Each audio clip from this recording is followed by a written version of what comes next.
मानुष तन में तू आया है कि पूर्ण भाग ल्याया है। मानुष तन में तू आया है कि पूर्ण भाग ल्याया है।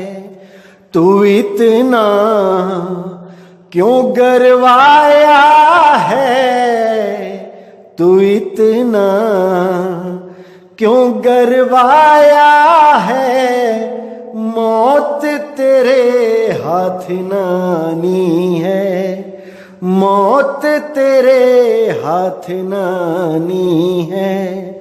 गुरु का नाम ले प्यारे, शब्द पे ध्यान दे प्यारे। उमरिया बीती जाती है, उमरिया बीती जाती है। उमरिया बीती जाती है, उमरिया बीती जाती है। उमरिया बीती जाती है, उमरिया बीती जाती है।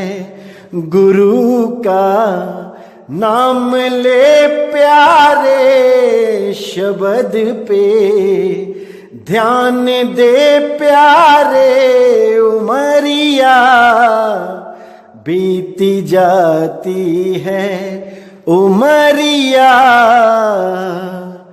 बीती जाती है। नमस्कार मेरे प्यारे भाइयों, मेरे परमात्मा के प्यारे जीव हंसों। मैं परमपिता परमात्मा से यही अरदास करता हूं कि आप सब मेरे भाइयों का विवेक पहले से ज्यादा और ज्यादा और ज्यादा से ज्यादा बढ़ता ही जाए, और ऐसी कोई चीज ना रहे जो मेरे भाइयों को समझ में ना आए। क्योंकि हमारा एक ही लक्ष्य है, इस जन्म और मरण से मुक्ति पाना। और ये तभी संभव है जब हम सत्य ज्ञान को समझ जाएं। हम सत्य ज्ञान को प्राप्त करने के लिए एक रास्ते पे चल पड़ें, और वो रास्ता ऐसा हो जिसमें किसी भी धर्म, जाति या किसी अन्य देशों के प्रति कोई भेदभाव ना हो। क्योंकि हम सब एक ही परमात्मा के बच्चे हैं, हम में कोई भेद नहीं है। चाहे हम किसी भी जात के हों, चाहे हम किसी भी धर्म के हों, चाहे हम किसी भी देश के हों, हम सब का मालिक एक है। केवल उसके सच्चे स्वरूप को जानना है कि वो कौन है, कैसा है। अगर हम उसको जान जाते हैं तो समझ जाओ कि हमने अपना जीवन सफल कर लिया। अन्यथा हम आए या ना आए एक समान जानो, कोई फायदा ही नहीं मनुष्य जन्म में आने का। हमारे धर्म ग्रंथ चीख चीख के पुकार पुकार के समझाते रहे हमें, ऐसा अनमोल ज्ञान देते रहे, लेकिन हमने उस ज्ञान को नहीं समझा। हम उनकी पूजा करने लगे।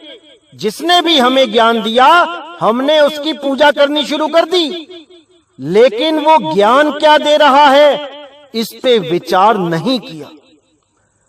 इस पे विचार कर लेते तो हम सब सदा सदा एक मत हो जाते, हमारे दो भाग नहीं होते। सारी दुनिया में एक ही ज्ञान चलता, दूसरे की जरूरत ही ना पड़ती। क्योंकि जन्म मरण से मुक्ति सत्य को जानने से होती है, ना कि धर्म को बदलने से। किसी भी धर्म में आप हो, आपको धर्म बदलने की जरूरत नहीं है, बिल्कुल नहीं है। बस अपने धर्म ग्रंथों को अच्छी तरह समझो, अच्छी तरह देखो, उसको जानो कि क्या कह रहे हैं धर्म ग्रंथ। और अगर आपने उन धर्म ग्रंथों में से सार निकाल लिया तो आपको कहीं भी जाने की जरूरत नहीं है। आपको वो अनमोल वस्तु घर बैठे मिल जाएगी, कहीं जाने की जरूरत नहीं है। धर्म परिवर्तन की जरूरत तब लगती है आपको जब आपको यही नहीं पता होता कि मेरे धर्म में ज्ञान क्या दिया जा रहा है, हमारे धर्म ग्रंथ हमें बता क्या रहे हैं। अगर इसका आपको पूरा ज्ञान ना हो तब आपको दूसरे धर्म में आकर्षित किया जा सकता है। लेकिन अगर आपको अपने ही धर्म ग्रंथ अच्छी तरह समझ में आते हैं तो आपको कोई बदल नहीं सकता। जैसा कि देखने में आता है कि हमारे भारत देश में सबसे ज्यादा कन्वर्शन हिंदू धर्म में किया जा रहा है। अलग अलग मिशनरीज आके इस धर्म में धर्म परिवर्तन करते हैं। ये धर्म परिवर्तन क्यों होता है? क्योंकि हमें यही नहीं पता कि हमारे धर्म ग्रंथ कहते क्या हैं। अगर हमने अपने धर्म ग्रंथों को सही से जान लिया तो हमें किसी भी धर्म में जाने की जरूरत नहीं है, अपने धर्म को बदलने की जरूरत नहीं है। परमात्मा किसी धर्म के बंधन में नहीं आता कि अगर आप धर्म बदल लोगे तो परमात्मा आपको मिलेगा। आपके धर्म में परमात्मा नहीं मिल सकता। यही अज्ञान है, यही अज्ञान है। तो आज हम अपने ही प्राचीन ग्रंथों के ऊपर बात करेंगे जिनमें अनमोल ज्ञान छुपा है, लेकिन ये ज्ञान छुपे का छुपा ही रह जाता है जब हमें इस ज्ञान को खोल के समझाने वाला कोई नहीं मिलता। क्योंकि आज के समय में कोई भी सत्य बोलने को तैयार नहीं है, सत्य उजागर करने को तैयार नहीं है। तो ऐसी कंडीशन में इन ग्रंथों में जो अनमोल ज्ञान छुपा होता है वो छुपा ही रह जाता है। तो आज हम उस अनमोल ज्ञान को खोलेंगे जिसको जानने के बाद आपको कुछ भी जानना शेष नहीं रह जाता, कुछ भी जानना शेष नहीं रह जाता। केवल एक चीज शेष रह जाती है। वो क्या रह जाती है उसके बारे में भी बात करेंगे। पहले उस अनमोल ज्ञान को समझ लेते हैं कि ऐसा कौन सा ज्ञान है जिसको प्राप्त कर लेने से आगे कुछ भी जानना, यानी कि थ्योरी पार्ट में कुछ भी जानना शेष नहीं रह जाता। उसके बाद केवल प्रैक्टिकल रहता है। तो आज उस थ्योरी को अच्छी तरह क्लियर करेंगे जिसको समझने के बाद आपको हर चीज बिल्कुल साफ समझ में आने लग जाएगी और आप सपने में भी धर्म परिवर्तन के बारे में नहीं सोचोगे। तो आज जो हम सत्संग करने जा रहे हैं वो हम पवित्र गीता जी पे करेंगे, क्योंकि बहुत से भाइयों के मैसेज आ रहे थे कि गीता के अनमोल ज्ञान को खोलिए, गीता के सारे अध्यायों पे सत्संग कीजिए। तो बिल्कुल किए जाएंगे मेरे भाइयों, बिल्कुल किए जाएंगे। गीता इतना अनमोल ग्रंथ है कि अगर आपने उसको अच्छी तरह समझ लिया तो और कुछ भी आपको जानने के लिए शेष नहीं रह जाएगा, केवल प्रैक्टिकल रह जाएगा। उसके अलावा सब कुछ गीता जी में बताया गया है, सारे भ्रमों को तोड़ा गया है। बस हम ये समझ जाएं कि हमें गीता का ज्ञान कह क्या रहा है, कृष्ण जी ने हमें क्या ज्ञान दिया है। उन्होंने केवल लड़ना ही नहीं सिखाया है अधर्म के खिलाफ, उन्होंने अज्ञान के खिलाफ भी ज्योति जगाई है, अज्ञान को भी मिटाया है, लेकिन हम उसको समझ नहीं पा रहे हैं। तो आज हम गीता जी के कुछ श्लोकों का वर्णन करेंगे। बहुत चिंतन करने की जरूरत है, बहुत मनन करने की जरूरत है। अच्छी तरह समझने पे हर चीज क्लियर हो जाएगी कि क्या कहती है गीता।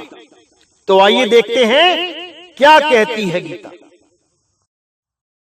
जैसा कि मैंने पिछले सत्संगों में अध्याय 2 के बारे में चर्चा की थी जिसमें आत्मा के बारे में बताया गया था और आत्म ज्ञान की तरफ पूरा इशारा किया गया था।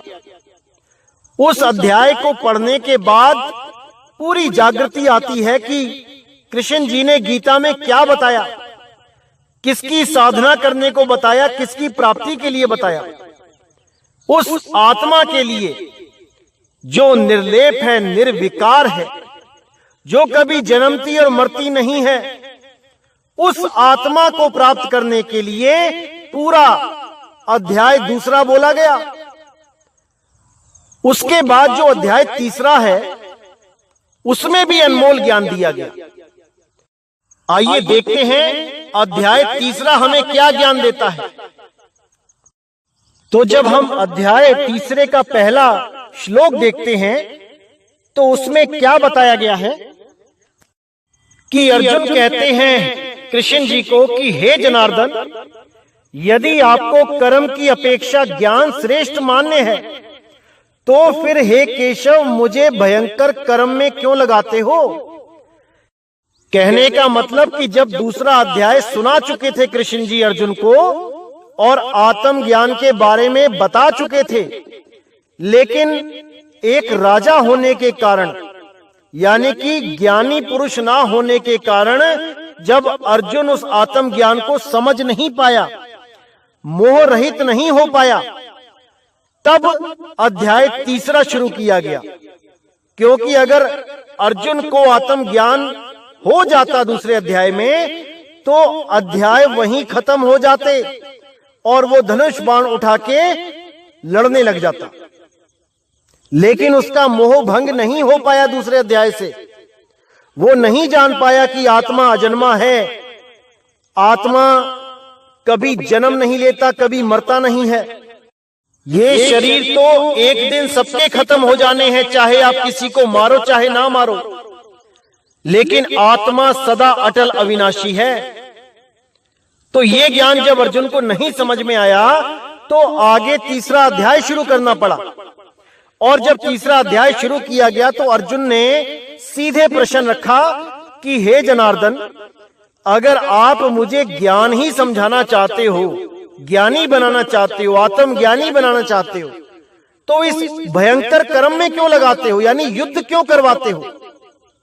यानी जब मुझे इतना ऊंचे लेवल का ज्ञान दे ही दिया है तो मुझे युद्ध में क्यों लगाया जा रहा है। क्यों मैं अपने सगे संबंधियों की हत्या करूं, क्यों ना मैं केवल परमात्मा में लीन हो जाऊं, केवल ध्यान करूं, केवल आत्मा को प्राप्त करूं, केवल आत्म ज्ञान में स्थित रहूं। देखने से तो सवाल बिल्कुल जायज लगता है कि जब हमें आप योग सिखा रहे हो, हमें परमात्मा से मिलना सिखा रहे हो, बता रहे हो आत्म ज्ञान के बारे में, तो हमें इतने कर्मों में क्यों उलझना है। देखने में तो बिल्कुल सही सवाल लगता है, लेकिन असल में इसके पीछे जो राज है वो ये है कि अगर हर आदमी यही सोचने लग जाए कि हमने तो केवल भक्ति करनी है, हमने कोई कर्म नहीं करना है, हमने धर्म के लिए भी युद्ध नहीं करना है, तो मेरे भाई जो फौजी बॉर्डर पे खड़े हैं, जो मेरे फौजी भाई इंडियन आर्मी के खड़े हैं, और अगर वो परमात्मा को प्राप्त करना चाहें फिर तो वो बंदूकें नीची करके भक्ति करें केवल बैठ के बॉर्डर पे, और दुश्मन उनके सिर पे चढ़ जाए। ऐसा बिल्कुल नहीं है कि अगर आप योगी हो गए हो तो आप सारे कर्म त्याग दो। ऐसा बिल्कुल नहीं करना है। आप अपने कर्म करते चलो, जो आपका कर्तव्य है उसको निभाते चलो, लेकिन सत्य में अपनी आस्था लगाए रहो, सत्य में अपनी सूरत को लगाए रहो। अगर आपको बॉर्डर पे गोली भी लग जाती है और आपको सत्य पता है कि सत्य क्या है, तो आप उसी पल अपनी सूरत को सत्य में लगा लो और इस देह को एक कपड़े की तरह त्याग दो। आपकी 100% मुक्ति हो जाएगी अगर आप सत्य को सही से समझ गए हो तो। लेकिन अगर आपकी श्रद्धा किसी भी शरीर में है, किसी भी शरीर में है, चाहे वो किसी गुरु का शरीर है, चाहे वो किसी का भी शरीर है, अगर वो कबीर साहब का भी शरीर है जैसा आप फोटो में देखते हो, और अगर आप उसमें भी अपनी श्रद्धा लगाते हो, सूरत को लगाते हो, तो भी आप मुक्त नहीं हो सकते, क्योंकि परमात्मा शरीर नहीं है, परमात्मा देह नहीं है, वो विदेही है, वो आत्म स्वरूपी है। उसको समझना पड़ेगा। तो जब आप दूसरा श्लोक देखेंगे तो उसमें साफ लिखा है कि आप मिले हुए से वचनों से मेरी बुद्धि को मानो मोहित कर रहे हैं, इसलिए उस एक बात को निश्चित करके कहिए जिससे मैं कल्याण को प्राप्त हो जाऊं। मतलब एक तरफ तो आप ज्ञान की बात बता रहे हो और एक तरफ युद्ध को भी कह रहे हो कि युद्ध भी जरूरी है। इस बात को यानी मिली हुई सी बात को मैं समझ नहीं पा रहा हूं। मुझे एक बात कहो जिससे मेरा कल्याण हो। असल में कृष्ण जी ने यही संदेश दिया कि धर्म तो जरूरी है ही है, परमात्मा की भक्ति तो जरूरी है ही है, लेकिन कर्म भी जरूरी है। कर्म भी करने हैं, अपने कर्तव्यों से पीछे नहीं हटना है। लेकिन बस कर्म ऐसे ना करो जिससे पाप हो जाए, जिससे किसी को दुख पहुंचे, जिससे किसी की हानि हो, जिससे किसी को भी क्षति पहुंचे। यानी धर्म विरुद्ध कार्य नहीं करना है, धर्म में रह के कार्य करना है। ऐसे कार्य करने हैं जिसकी गवाही स्वयं आपकी आत्मा दे। किसी को भी फालतू परेशान नहीं करना है, क्योंकि हर घट में वो परमात्मा विराजमान है। और आप अगर किसी को परेशान करते हो, किसी को तंग करते हो, तो समझ लो कि आपने परमात्मा को तंग करना शुरू कर दिया है। अब आपको इसका फल भोगना पड़ेगा। अगर आपने किसी का भी बुरा किया तो आपका बुरा 100% होगा। इसलिए हमने सबसे प्रेम करना है। किसी भी धर्म का आदमी हमारा दुश्मन नहीं है, बस वो भी धार्मिक गतिविधियों में लगा होना चाहिए। अगर वो हमारे देश के लिए खतरा है तो हमें भी अपनी रक्षा करने का पूरा हक है। हम उसके खिलाफ नहीं हैं, लेकिन वो भी हमारे खिलाफ नहीं होना चाहिए। अगर वो हमारे देश पे खतरा है तो हमें मजबूरन अपने कर्तव्य को पूरा करना पड़ेगा। लेकिन कोई भी एक्शन लेने से पहले हमें सबसे पहले प्रेम से बात करनी चाहिए। एक बार प्रेम से जरूर समझाना चाहिए कि भाई ये आप गलत कर रहे हो, आपकी इस एक्टिविटी से हमारे देश के लिए खतरा है। हम बिल्कुल नहीं चाहते कि हमारी वजह से आपके देश में रहने वाले किसी भी जीव का नाश हो, किसी को भी मृत्यु प्राप्त हो। हम बिल्कुल नहीं चाहते। लेकिन अगर आपने हमारे देश पे आंख उठाई तो भाई मजबूरी में हमें भी आत्मरक्षा करनी पड़ेगी, और उसके लिए हमें हथियार भी उठाना पड़ सकता है। इसमें कोई बुराई नहीं है, क्योंकि बहुत से फौजी भाई ऐसे हैं जो भक्ति कर रहे हैं, जो परमात्मा को दिन रात याद कर रहे हैं, लेकिन हाथों में बंदूक भी है। दूर क्यों जाएं? हमारे कई संत महात्मा भी ऐसे हैं जिन्होंने धर्म की रक्षा के लिए शस्त्र उठाए, जिन्होंने जीवों की रक्षा के लिए बंद कटाए, अपनी गर्दनें तक दे दी और युद्ध भी लड़े। तो कोई कमी नहीं है उदाहरणों में कि धर्म के साथ कर्म भी जरूरी है, बहुत जरूरी है। तो श्लोक 3 में अर्जुन के सवालों का जवाब देते हुए कृष्ण जी समझाते हैं कि हे अर्जुन, ज्ञान योग और कर्म योग दोनों ही जरूरी हैं।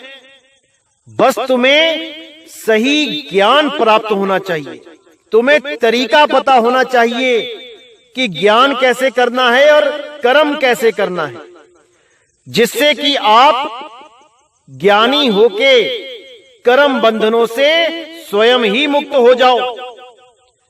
तो अध्याय 3 में चौथे श्लोक में क्या बोला गया कि हे अर्जुन, मनुष्य ना तो कर्मों का आरंभ किए बिना निष्कर्मता को यानी योग निष्ठा को प्राप्त होता है और ना कर्मों के केवल त्याग मात्र से सिद्धि यानी सांख्य निष्ठा को ही प्राप्त होता है। यानी कि निष्कर्मता का मतलब क्या है कि जिस अवस्था को प्राप्त हुए पुरुष के कर्म अकर्म हो जाते हैं, अर्थात फल उत्पन्न नहीं कर सकते, उस अवस्था का नाम निष्कर्मता है। यानी आप जो कुछ भी करते हो उसका फल आपको नहीं चाहिए, यानी जो कुछ भी आप करते हो वो परमात्मा को अर्पण कर देते हो। उसके फल का भी आपको लालच नहीं होता कि मैंने ये कर्म किया है तो मुझे इसका फल चाहिए। इसीलिए बोला गया है कर्म कर, फल की इच्छा मत कर, क्योंकि फल ही दुखदाई हो जाता है। फल प्राप्त करने के लिए भी इस जन्म में आना पड़ता है। इसलिए परमात्मा के नाम पे कर्म करता जा और फल की इच्छा से रहित हो जा, तब सारे कर्म अकर्म हो जाते हैं। अब उनका कोई लेखा जोखा नहीं रह जाता। तो यहां पे बिल्कुल क्लियर कर दिया कि ना तो कर्म को त्याग के आप योगनिष्ठ हो सकते हो और ना ही केवल कर्म करने से योगनिष्ठ हो सकते हो। आपको बैलेंस बनाना पड़ेगा और सत्य के साथ जुड़ना पड़ेगा, सत्य को समझना पड़ेगा। तो 5वें श्लोक में क्या बताया गया कि निसंदेह कोई भी मनुष्य किसी भी काल में क्षण मात्र भी बिना कर्म किए नहीं रहता, क्योंकि सारा मनुष्य समुदाय प्रकृति जनित गुणों द्वारा परवश हुआ कर्म करने के लिए बाध्य किया जाता है। यानी ऐसा कोई भी इंसान नहीं है, कोई जीव नहीं है जो बिना कर्मों के यहाँ पे रह सके। कुछ ना कुछ कर्म तो उसको करना ही पड़ेगा, क्योंकि 3 गुणों के द्वारा कोई ना कोई कर्म होता ही रहता है। आप 3 गुणों से बच नहीं सकते।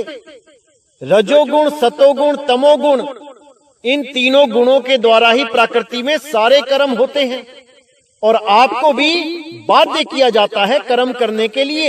ये गुणों के द्वारा बाध्य किया जाता है और आप कर्म करते ही हो, जिसका फल आपको भोगना ही पड़ता है। तो आगे 6ठे श्लोक में क्या बताया गया है कि जो मूढ़ बुद्धि मनुष्य समस्त इंद्रियों को हठ पूर्वक ऊपर से रोककर मन से उन इंद्रियों के विषयों का चिंतन करता रहता है, वह मिथ्याचारी अर्थात दंभी कहलाता है। यानी कि आप जबरदस्ती मन को रोक तो लेते हो, लेकिन वो मन अंदर से नहीं रुक पाता। अंदर से ख्याली पुलाव बनते ही रहते हैं। ऊपर से भले आप कितना ही शो करते रहो कि मेरा मन कंट्रोल है, लेकिन अंदर वो मन सदा विचलित रहता है। वो विचलित मन कब शांत होता है? जब आपको सत्य का ज्ञान समझ में आ जाए, जब आपको सत्य का बोध हो जाए और आप सत्य को प्राप्त करने के लिए अग्रसर हो जाओ, उस रास्ते पे चलना शुरू कर दो, तब ये मन धीरे धीरे धीरे कंट्रोल में आना शुरू हो जाता है। अन्यथा इसका कोई इलाज नहीं है। इस मन को कंट्रोल करने के लिए कृष्ण जी ने केवल 2 बातें बताई, अभ्यास और वैराग। जब इन दोनों को आप समझ जाते हो, तब ये धीरे धीरे कंट्रोल होना शुरू हो जाता है। अभ्यास का मतलब है कि बार बार कुछ करना। क्या करना? उस सत्य को याद करना, उस परमात्मा के सत्य स्वरूप को याद करना, जिसको स्मरण करना बोला गया है, पंजाबी में सिमरन करना बोला गया है, उसी को अभ्यास बोला गया है। करत करत अभ्यास ते, करत करत अभ्यास से जड़ मत होत सुजान, ज्यों रसरी आवत जात ते सिल पे पड़े निशान। जब आप बार बार उस परमात्मा को याद करना शुरू करते हो, तो उसके ही गुण आप में आने शुरू हो जाते हैं और धीरे धीरे धीरे धीरे आप उस अवस्था को प्राप्त करने लग जाते हो। और कोई तरीका ही नहीं है मुक्ति प्राप्त करने का। किसी पूजा पाठ से, किसी आरती से, किसी तीर्थ व्रत से मुक्ति नहीं हो सकती। ये केवल पुण्य कर्म हैं।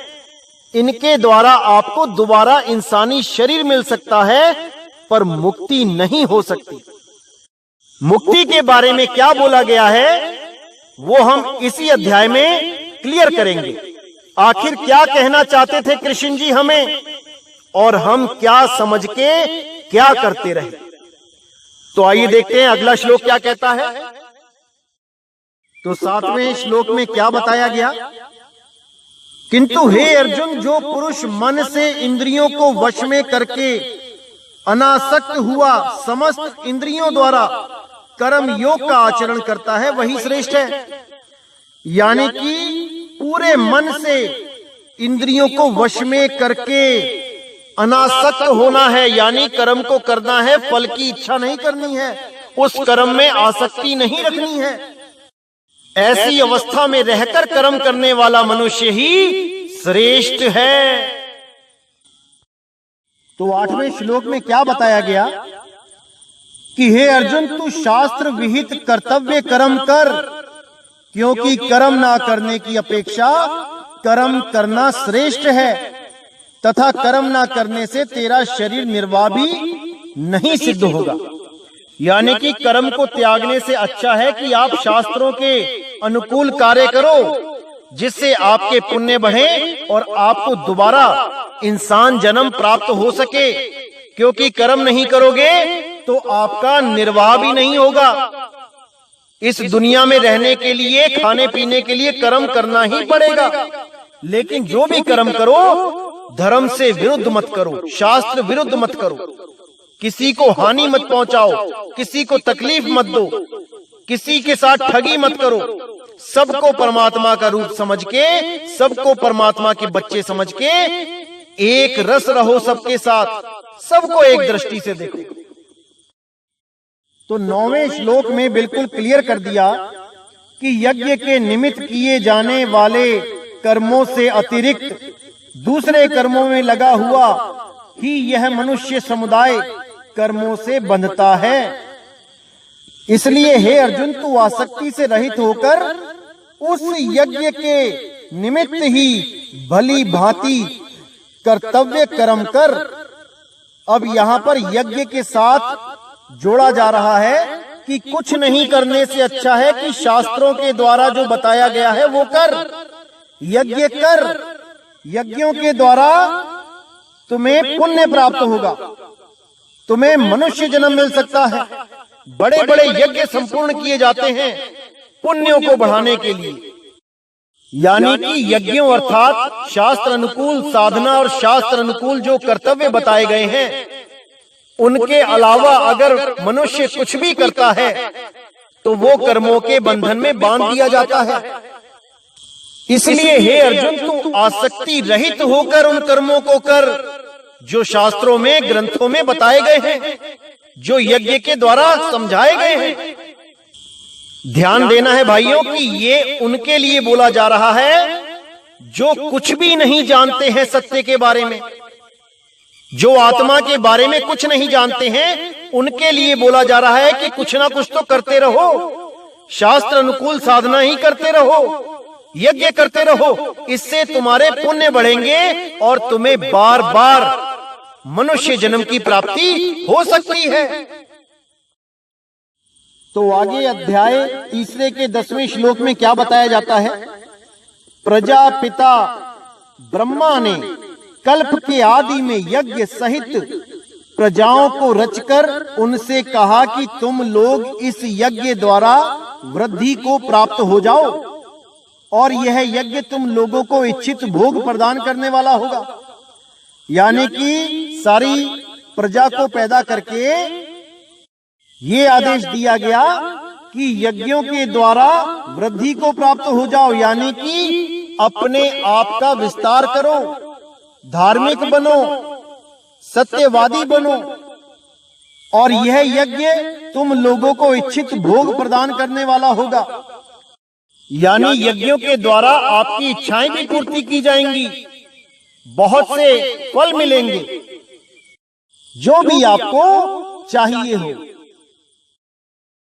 तो 11वें श्लोक में क्या बताया गया कि तुम लोग इस यज्ञ द्वारा देवताओं को उन्नत करो और वो देवता तुम लोगों को उन्नत करें। इस प्रकार निस्वार्थ भाव से एक दूसरे को उन्नत करते हुए तुम लोग परम कल्याण को प्राप्त हो जाओगे। यानी कि तुम जो यज्ञ करते हो वो देवताओं को समर्पण कर दो और देवता तुम्हारे इच्छित भोग जो हैं, जो तुम्हें चाहिए, जो तुम्हें फल चाहिए, वो फल प्रदान कर देंगे। ऐसा करने से दोनों का ही भला होगा। तो 12वें श्लोक में क्या बताया गया कि यज्ञ द्वारा बढ़ाए हुए देवता तुम लोगों को बिना मांगे ही इच्छित भोग निश्चय ही देते रहेंगे। इस प्रकार उन देवताओं द्वारा दिए हुए भोगों को जो पुरुष उनको बिना दिए स्वयं भोगता है वह चोर ही है। यानी कि जब आप यज्ञ करते हो तब देवता प्रसन्न होते हैं और वो आपको आपके इच्छित फल देते हैं। फल की प्राप्ति होने पर अगर आप उसको अकेले ही ग्रहण करते हो तो आपको चोर बोला गया है। मतलब कि जैसे आपको बहुत सा धन प्रदान कर दिया गया देवताओं के द्वारा और आपने वो धन केवल अपने ऊपर ही खर्च किया, तो ये बिल्कुल उचित नहीं होगा। आपको चाहिए कि आप उस धन के द्वारा धार्मिक कार्य भी करें, समाज में सेवा भी करें, गरीबों को मदद भी करें, क्योंकि ये आपको भी किसी के द्वारा प्राप्त हुआ है। उस धन में से कुछ ना कुछ अंश निकाल के आपको समाज में सेवा करनी ही चाहिए। जैसे कोई भाई गीता छपवाना चाहता है तो आपको योगदान करना चाहिए ताकि गीता को छपवा के लोगों में बांटें और उसमें जो अनमोल ज्ञान है वो लोगों तक पहुंचे। या कहीं पे भूखों के लिए कोई लंगर चल रहा है तो वहां पे आप योगदान दें। आपके द्वारा दिया गया योगदान किसी भूखे को अन्न देगा, उसको शांति देगा, तो वो आपके दिव्य कर्म गिने जाएंगे, यज्ञ के अनुसार किए गए कर्म गिने जाएंगे। तो ये बहुत जरूरी है। बाबा नानक ने भी अपने 20 रुपए, उस समय के 20 रुपए जो उनके पिताजी ने काम धंधा करने के लिए दिए थे, एक बार भी ना सोचते हुए उन्होंने सारे के सारे पैसे लंगर में लगा दिए, वहां पे सच्चा सौदा कर डाला।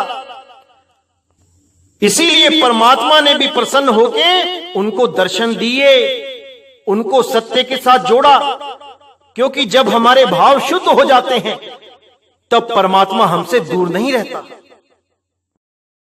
तो श्लोक 13 में बिल्कुल क्लियर बोला गया है कि यज्ञ से बचे हुए अन्न को खाने वाले श्रेष्ठ पुरुष सब पापों से मुक्त हो जाते हैं।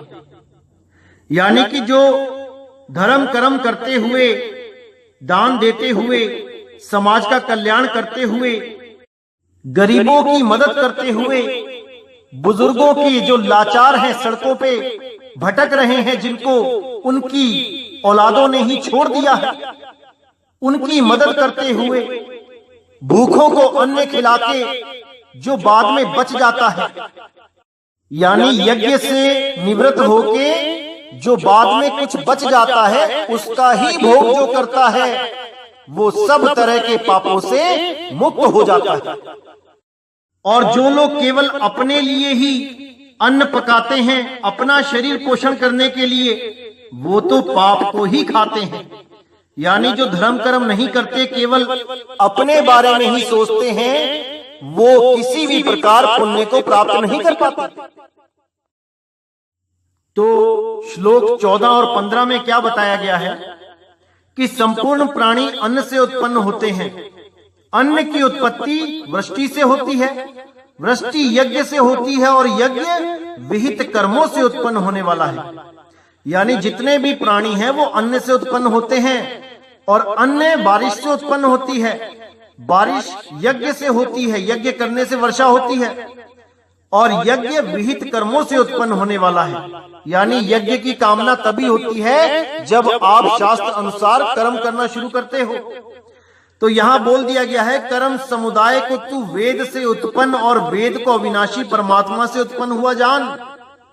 इनसे सिद्ध होता है कि सर्वव्यापी परम अक्षर परमात्मा सदा ही यज्ञ में प्रतिष्ठित है। यानी कि यज्ञों में जो मंत्र जंत्र जितनी भी क्रियाएं होती हैं उनमें परमात्मा सदा ही प्रविष्ट है। यानी उससे आपके कर्म बहुत अच्छे हो जाएंगे, बिल्कुल हो जाएंगे, इसमें कोई शक नहीं है। आपकी प्रवृत्ति धार्मिक होगी, मन में दया आएगी, संतोष आएगा, बिल्कुल आएगा। पाप कर्मों से दूर हो जाओगे, बिल्कुल हो जाओगे, कोई दो राय नहीं है। परमात्मा को जानने की, परमात्मा को पाने की लगन लगी रहेगी, बिल्कुल लगी रहेगी। लेकिन आगे क्या बताते हैं देखिए,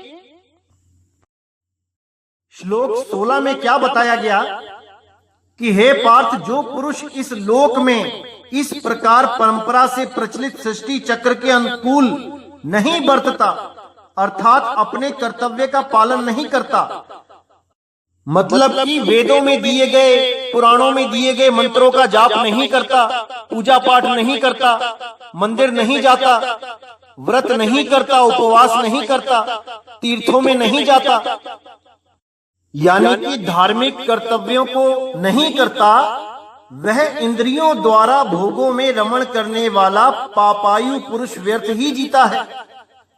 यानी उसके जीने का कोई मकसद नहीं, वो व्यर्थ ही जी रहा है, एक जानवर की जिंदगी जी रहा है जो ये कुछ भी नहीं कर रहा है। यानी मंत्रों का भी जाप नहीं कर रहा है, भगवान को प्राप्त करने के लिए उसका नाम नहीं जप रहा है, व्रत नहीं कर रहा है, उपवास नहीं कर रहा है, पूजा पाठ नहीं कर रहा है, जो कुछ भी नहीं कर रहा है, उसका जीवन एक पशु तुल्य है।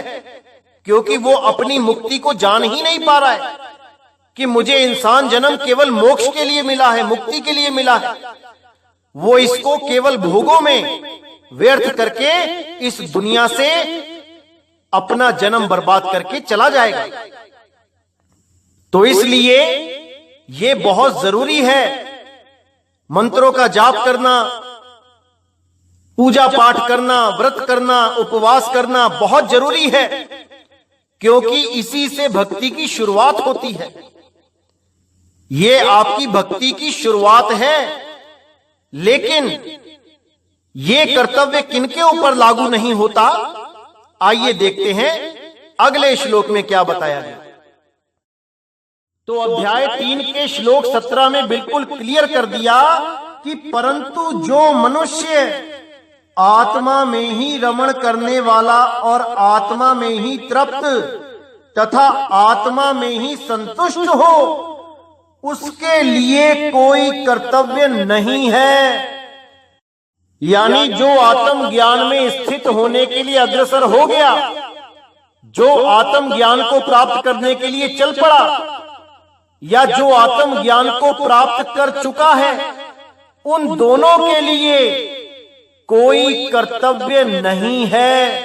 यानी कि उनको किसी मंत्र की, जंत्र की, तंत्र की, किसी पूजा की, पाठ की, किसी व्रत की, किसी उपवास की, किसी तीर्थों में जाने की कोई जरूरत नहीं रह जाती, क्योंकि वो उस चीज को प्राप्त करने जा रहे हैं जो सबका मूल है।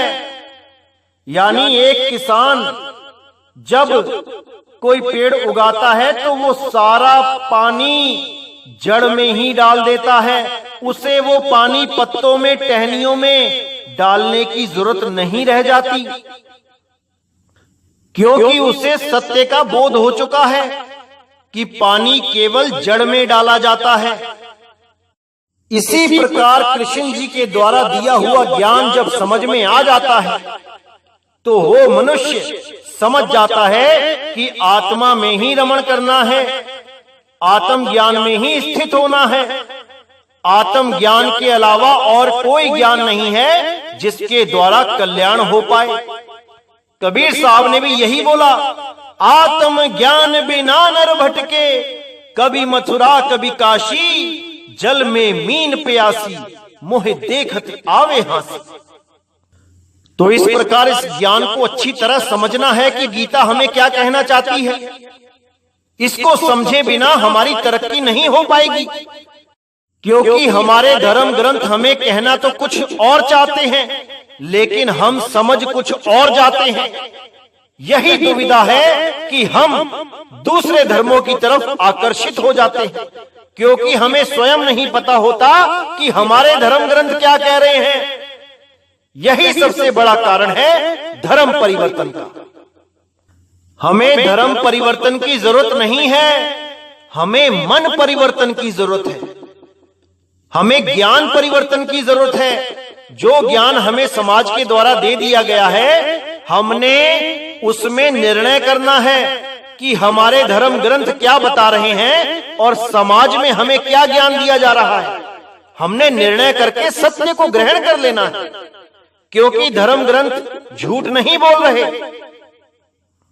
बस हमें समझाने वाला कोई नहीं मिल रहा है।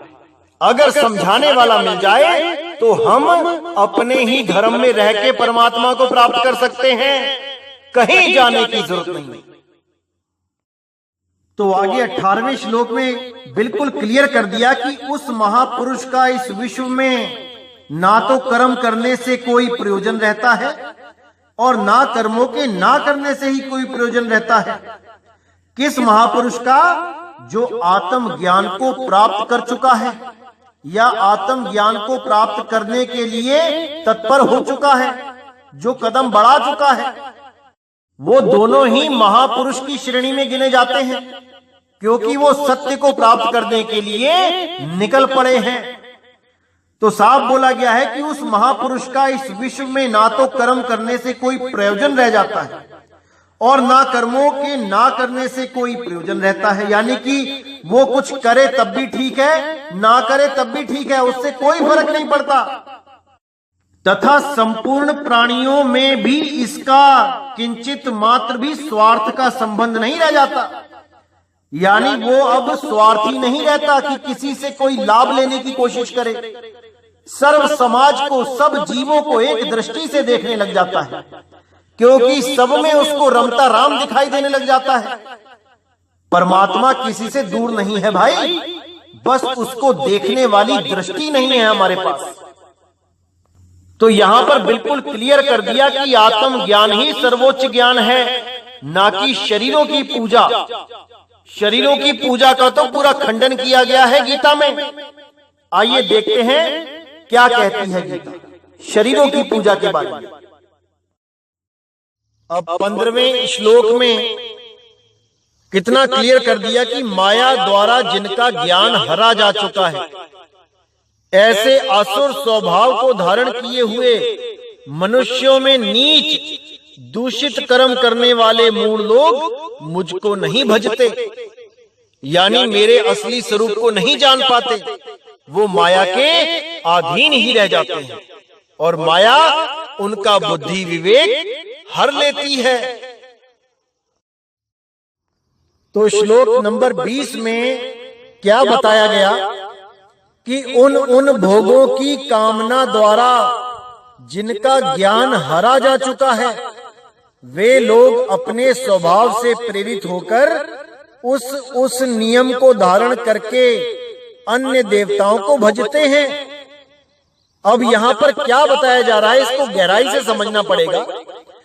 यहाँ पर पहले तो साफ बोल दिया कि अपने अपने स्वभाव से प्रेरित होकर, यानी कि जैसा जिसको अच्छा लगता है वैसी ही साधना करके, किसी को मंदिर जाना अच्छा लगता है, किसी को फोटो पूजा करना अच्छा लगता है, किसी को व्रत करना अच्छा लगता है, किसी को तीर्थ में जाना अच्छा लगता है, किसी को 7 बार माथा टेकना अच्छा लगता है, किसी को 5 बार मंदिर की परिक्रमा करनी अच्छी लगती है, किसी को 2 बार किसी पर्वत की परिक्रमा करनी अच्छी लगती है। तो अपने अपने स्वभाव के कारण, स्वभाव से प्रेरित होकर उस नियम को धारण करके अन्य देवताओं को भजते हैं। कौन भजते हैं? जिनका ज्ञान हरा जा चुका है माया के द्वारा। और क्यों हरा जा चुका है? भोगों की कामना की वजह से। भोगों की कामना ही माया रूप में उनका ज्ञान हर लेती है और अपने अपने स्वभाव के कारण वो तरह तरह की पूजाओं में लग जाते हैं और देवी देवताओं को, अन्य देवी देवताओं को भजने लग जाते हैं। अब यहाँ पर गौर ये करना है कि देवी देवताओं के बारे में ऐसा क्यों बोला गया? क्योंकि यहाँ पर देवी देवताओं का मतलब सीधे शरीर से है कि मुझ आत्म स्वरूप अविनाशी को ना जानने के कारण अन्य देवी देवताओं के शरीरों को पूजने लग जाते हैं लोग। कोई किसी की पूजा में लग जाता है, कोई किसी की पूजा में लग जाता है, क्योंकि इतने सारे देवी देवता हैं जिसको जो भाता है, जहां से किसी की छोटी सी फरियाद पूरी हो जाती है, वो उसी को परमात्मा मान के उसको भजने लग जाता है। जबकि मेरा स्वरूप कुछ और है। इन मनमुखी पूजाओं के द्वारा मुझे प्राप्त नहीं किया जा सकता। मेरी पूजा विधि केवल एक गुरु ही बता सकता है जिसको सत्य का बोध है।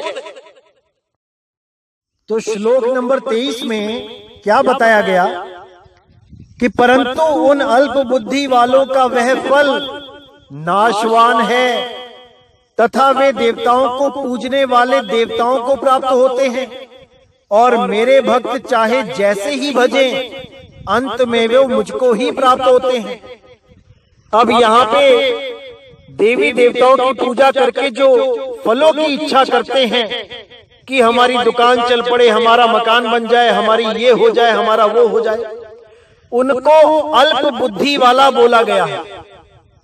क्यों बोला गया है? क्योंकि उनके जीवन का लक्ष्य था मुक्ति।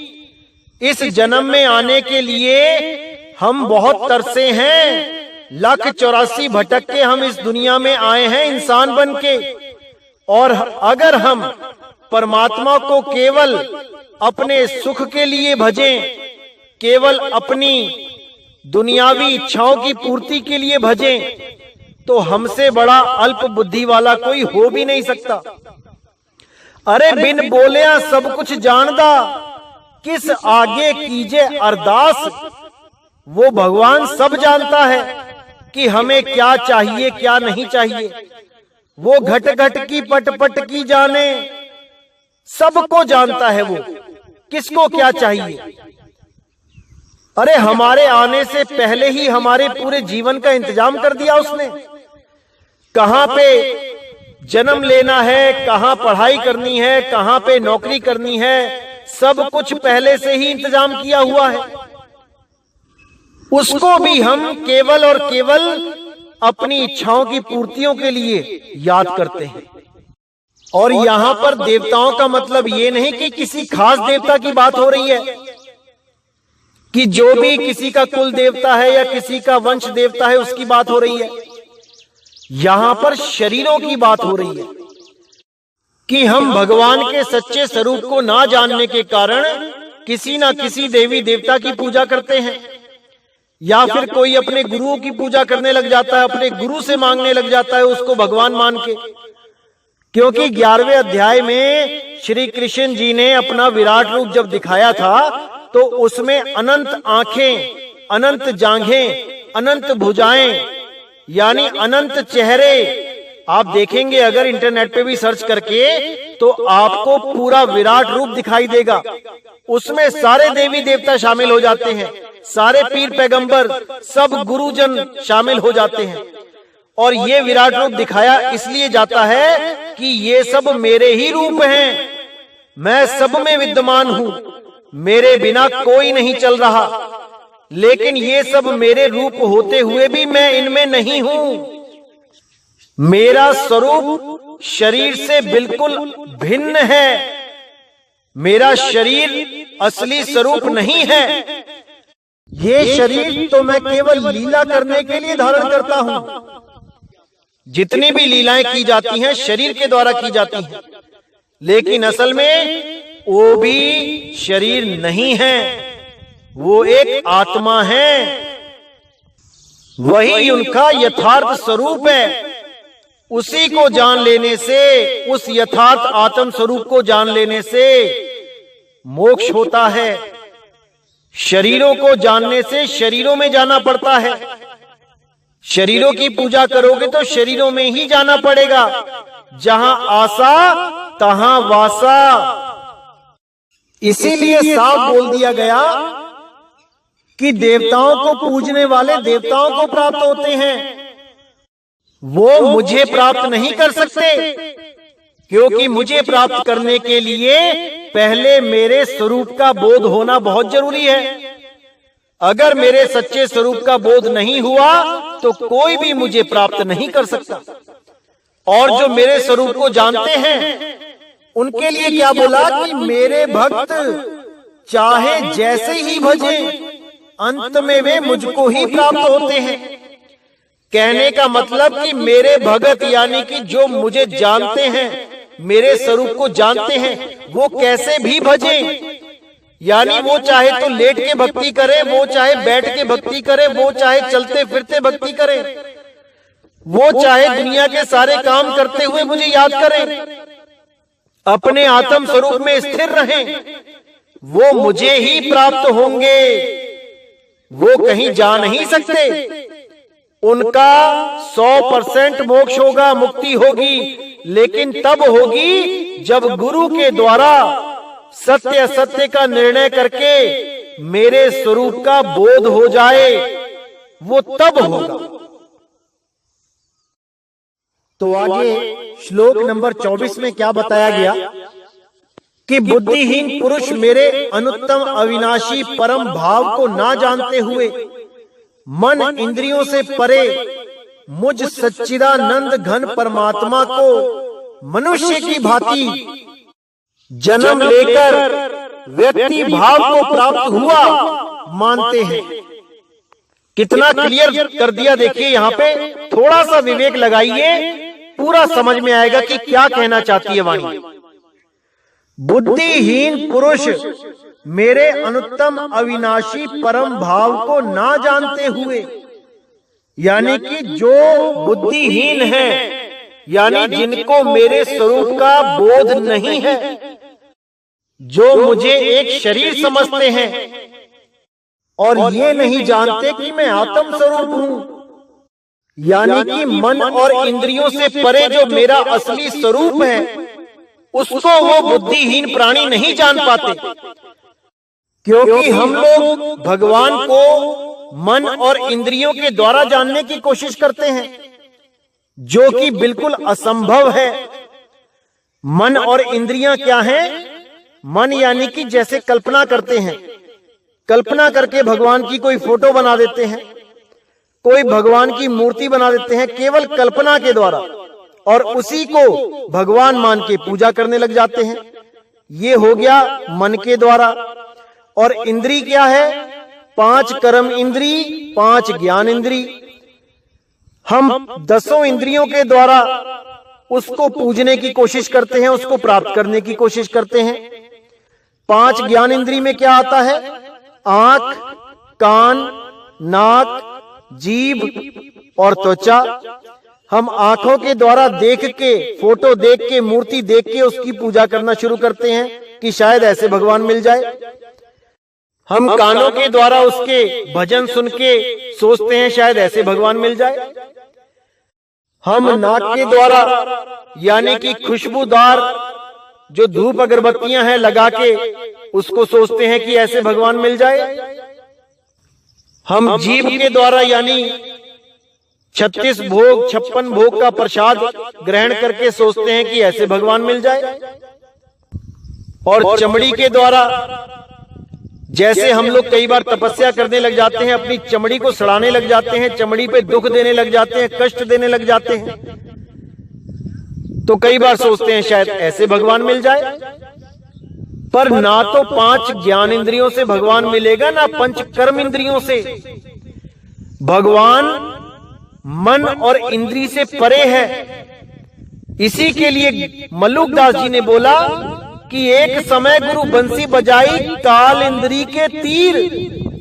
काल इंद्री के तीर यानी कि काल यानी मन, और इंद्रियां आपको पता ही है। काल इंद्री और मन इंद्री एक ही बात है। तो मन इंद्रियों के द्वारा हम उसको प्राप्त नहीं कर सकते, उसको हम जान ही नहीं सकते, क्योंकि उसको केवल सुरत पहचान सकती है और सुरत ही मन इंद्रियों से परे का रास्ता तय कर सकती है, नहीं तो हम कभी उसको प्राप्त नहीं कर सकते।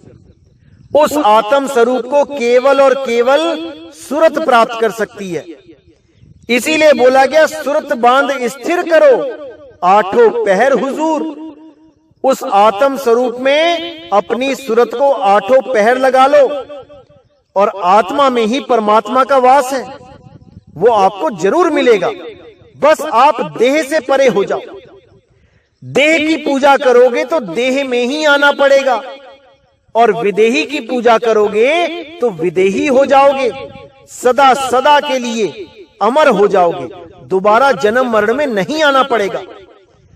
मेरा सत्संग करने का बस यही उद्देश्य है कि मेरे भाइयों को बार बार गर्भ में ना आना पड़े।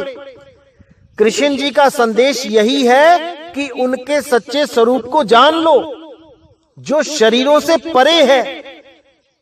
जो शरीरों से परे स्वरूप को जान जाएगा वो कभी गर्भ में नहीं आएगा। यही मैं चाहता हूं कि हर देश, हर धर्म, हर जात वाला इंसान इस गीता के संदेश को जरूर सुने और अपने जीवन में एक यू टर्न लेके आए। मैं जानता हूं कि हर आदमी, भारत देश में तो कम से कम बहुत से लोग हैं जो कृष्ण जी से बहुत प्रेम करते हैं, लेकिन उनके परम ज्ञान को नहीं जान पा रहे हैं, क्योंकि कोई बताने वाला नहीं मिल रहा है। तो मैं यही चाहता हूं कि घर घर में गीता का पाठ होना चाहिए, क्योंकि गीता का पाठ करने से, गीता के बारे में जानने से हमें आत्म स्वरूप के बारे में पता लगता है कि हम देह से भी कुछ अलग हैं। हम देह नहीं है भाई, हम आत्मा हैं। और जितने भी, जो भी आपको कोई जीवित दिखाई दे रहा है, उसका भी असली स्वरूप आत्मा ही है। बस हम अपने स्वरूप को भूल चुके हैं। उस स्वरूप को ही याद करना है और हमारा काम बन जाएगा। लेकिन उसके लिए केवल आपको एक आत्मज्ञानी गुरु की आवश्यकता है, जो आपको आत्म बोध करवा सके, जो आपको आत्म ज्ञान दे सके, जो बता सके कि आपने कैसे सूरत को अपनी आत्मा में लगाना है, उस अखंड नाद में, उस अखंड शब्द में लगाना है। बस इतना बोध कराने वाला गुरु आपको कहीं भी मिल जाए, आप उससे दीक्षा ले लो। चाहे वो अमेरिका में है, चाहे वो इटली में है, जापान में है, जर्मनी में, फ्रांस में, वो कहीं पे भी मिल जाए, उसके साथ जुड़ जाओ और अपना आत्म कल्याण करो। इस जीव को सदा सदा के लिए मुक्त कर लो। तो इसीलिए अध्याय 4 के 34वें श्लोक में गुरु की महिमा बताते हुए कृष्ण जी ने क्या उपदेश किया है कि उस ज्ञान को तू तत्वदर्शी ज्ञानियों के पास जाकर समझ। उनको भली भांति दंडवत प्रणाम करने से, उनकी सेवा करने से और कपट छोड़कर सरलता पूर्वक प्रश्न करने से वे परमात्म तत्व को भली भांति जानने वाले ज्ञानी महात्मा तुझे उस तत्व ज्ञान का उपदेश करेंगे। यानी कि जब तक तुम गुरु के पास नहीं गए, जो गुरु आत्मा परमात्मा का भेद जानता है, तब तक तुम केवल भगवान को एक शरीर मानकर ही पूज सकते हो, इससे ज्यादा कुछ नहीं कर सकते। उनके नाम की आरतियां गाओगे, उनके नाम के दिए जलाओगे, उनके नाम पे हवन कराओगे, लेकिन परमात्म तत्व, उनका यथार्थ स्वरूप वो नहीं जान पाओगे। और जब तक यथार्थ स्वरूप नहीं जाना, माया के चक्कर में उलझे रहोगे। माया पार नहीं लगने देगी। माया से पार केवल वही हो सकता है जो यथार्थ स्वरूप को जान जाता है, और वो यथार्थ स्वरूप केवल गुरु ही बता सकता है। लेकिन केवल वो गुरु जो सच में उस आत्म ज्ञान को, उस यथार्थ स्वरूप को जानता है। जो गुरु खुद ही भगवान को एक शरीर रूप में पूज रहा है, वो तुम्हें भी ज्ञान नहीं करवा पाएगा, क्योंकि उसने खुद नहीं जाना उस अविनाशी परम तत्व को, वो तुम्हें भी नहीं बता पाएगा। लेकिन अगर किस्मत से तुम्हें वो गुरु मिल गया तो मेरे भाई समझो कि फिर तुम्हारा कल्याण होना निश्चित है, क्योंकि 35वें श्लोक में क्लियर कर दिया है कि जिसको जानकर, यानी उस परमात्म स्वरूप को जानकर फिर तो इस प्रकार मोह को नहीं प्राप्त होगा, यानी दोबारा तुम मोह को यानी माया में नहीं उलझोगे। अब तुम्हें परमात्म तत्व का पूर्ण बोध हो जाएगा और तुम दोबारा भगवान को एक शरीर मानने की गलती नहीं करोगे। वो देह नहीं है भाई, वो विदेह है, वो आत्म स्वरूप है। आप भी एक आत्म स्वरूप ही हो, लेकिन अज्ञानता के कारण अपने आप को शरीर मान बैठे हो। यही अज्ञान को खत्म करने के लिए गीता का उपदेश किया गया था रण क्षेत्र में कि हे अर्जुन, ये जितने भी तुम्हें दिखाई दे रहे हैं ये शरीर नहीं है, ये आत्मा ही है। ऐसा कोई समय नहीं था जब ये राजा महाराजा नहीं थे, और ऐसा कोई समय नहीं होगा जब ये लोग नहीं होंगे। यानी केवल इनके शरीर को खत्म करने से इसका मतलब ये नहीं कि आपने इसको खत्म कर दिया। ये अविनाशी हैं, बस ये अपने आप को पहचान नहीं पा रहे। इनके शरीरों को तो पहले ही खत्म किया जा चुका है मेरे द्वारा। तुम तो केवल अपना कर्तव्य निभाओ। ये पहले ही मेरे द्वारा मारे जा चुके हैं, तुम बिल्कुल फिक्र मत करो। केवल इनका शरीर मरेगा, आत्मा सदा सदा अमर है, सदा सदा अमर है। इसी तो मेरे भाइयों, इस गीता के अनमोल ज्ञान को अच्छी तरह समझना है। बहुत सटीक ज्ञान है, बहुत ही पवित्र ज्ञान है। इसको अच्छी तरह समझना है। इसको समझने मात्र से हमारे सारे भ्रम टूट जाते हैं। अब हमें केवल एक गुरु की जरूरत रह जाती है कि हम गुरु धारण करें।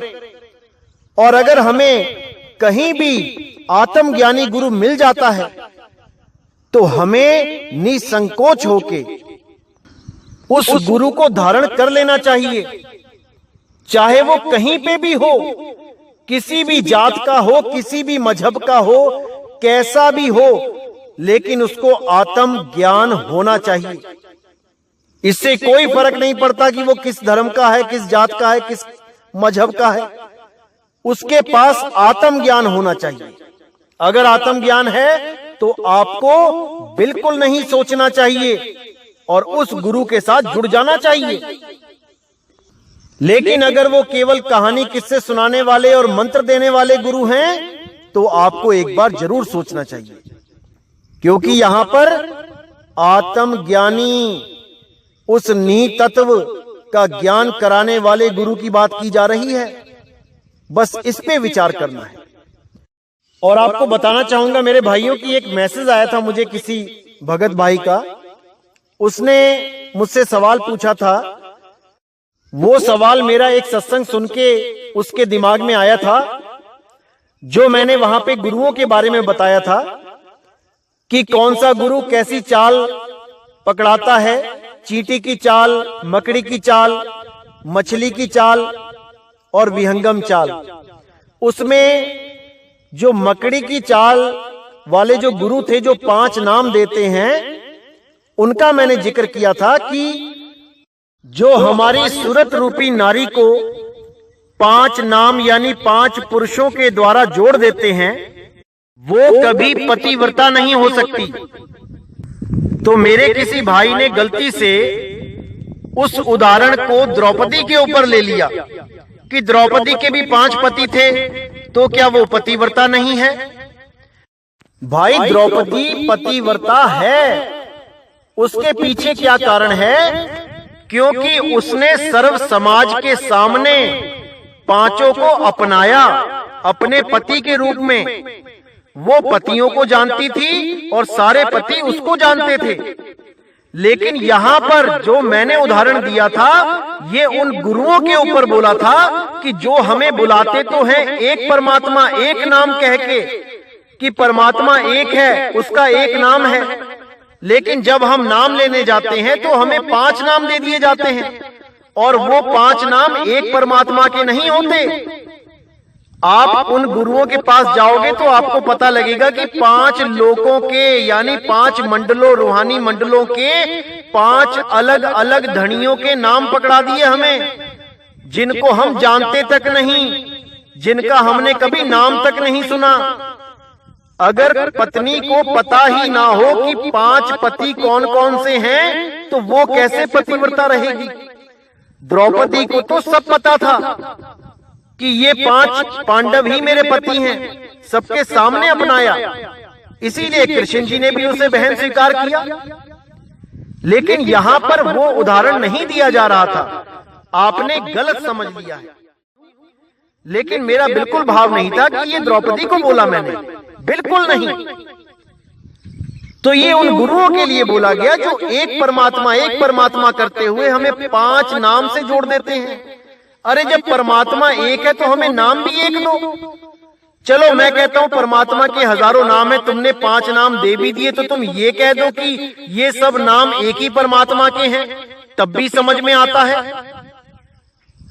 तो इसलिए मैंने ये उदाहरण वहां पे दिया था, तो इसको अन्यथा ना ले।